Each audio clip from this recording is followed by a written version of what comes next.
I love Agartala, এইখান থেকেই শুরু উদ্যানটি প্রবেশের মুখে। এটা মূলত একটি সেলফি জোন এবং এই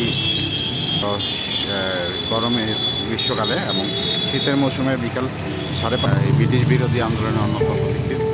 এবং আরেক পাশে ক্ষুদিরাম বসুর এখানে মনুমেন্ট তৈরি করা হয়েছে। যুক্ত হয় এখানে 20 রুপি ইন্ডিয়ানদের জন্য এবং বাংলাদেশি পর্যটকদের জন্য 100 রুপি এবং যারা এই অন্যান্য দেশ থেকে আসবে তাদের জন্য 250 রুপি। আপনারা দেখছেন এখানে দলে দলে শিক্ষার্থীরা আসে এই পর্যন্ত প্যালেসের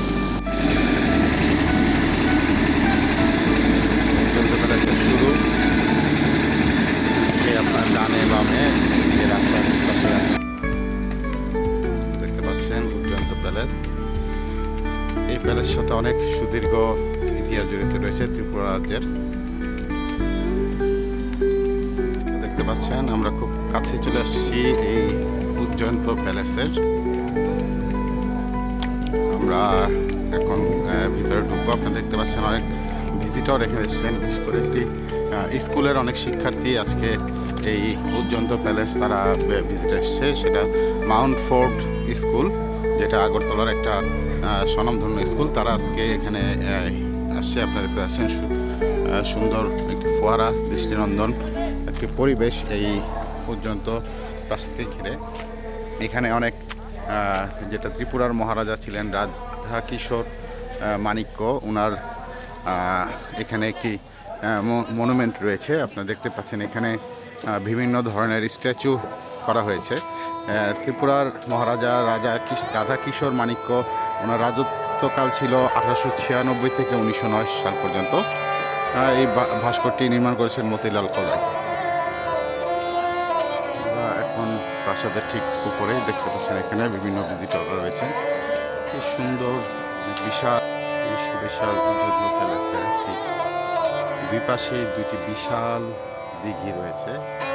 যে দিঘিগুলো আসলে এই উজ্জন্ত প্যালেসের সৌন্দর্য আরও বাড়িয়েছে এবং এখানে কিন্তু কয়েকশো বছরের ইতিহাস রয়েছে এই উজ্জন্ত প্যালেসটি। দেখতে পাচ্ছেন এখানে পাশে ত্রিপুরা ট্যুরিজম বোর্ডের অফিস রয়েছে এবং এখানে একটি রেস্টুরেন্ট রয়েছে, সামান্য রেস্টুরেন্ট একদম এক কোণে। এখানে আপনারা খেতে পারবেন বিভিন্ন ড্রিঙ্কস বা এটা প্যালেস।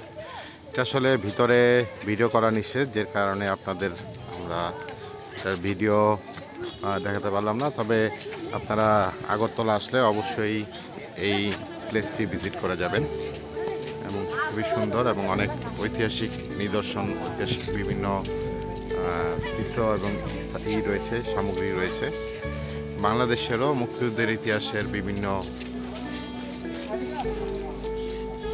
চিত্র এবং বিবরণী রয়েছে, বিভিন্ন পত্রিকার কাটিংও রয়েছে মুক্তিযুদ্ধের পরবর্তী সময়ে।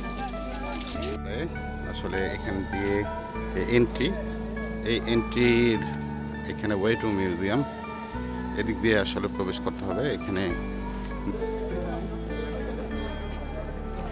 দেখতে পাচ্ছেন এখানে অনেক দৃষ্টিনন্দন নির্মাণশৈলী। আমরা ঠিক একদম প্রাসাদের যে সামনের যে দৃশ্যপটটা আপনাদেরকে দেখাচ্ছি, সুন্দর একটি ভিউ। যারাই আসবেন ভবিষ্যতে এই অবশ্যই আগরতলাতে আসলে এই প্লেসটি না দেখলে সবাই মিস করবেন। আমি আপনাদেরকে বলে রাখি, এখানে প্রবেশের জন্য ভারতীয়দের লাগে মাত্র 20 রুপি, আর বাংলাদেশি যারা ভিজিটর তাদের জন্য 100 রুপি এবং বাইরের অন্যান্য দেশের যারা তাদের জন্য 250 রুপি।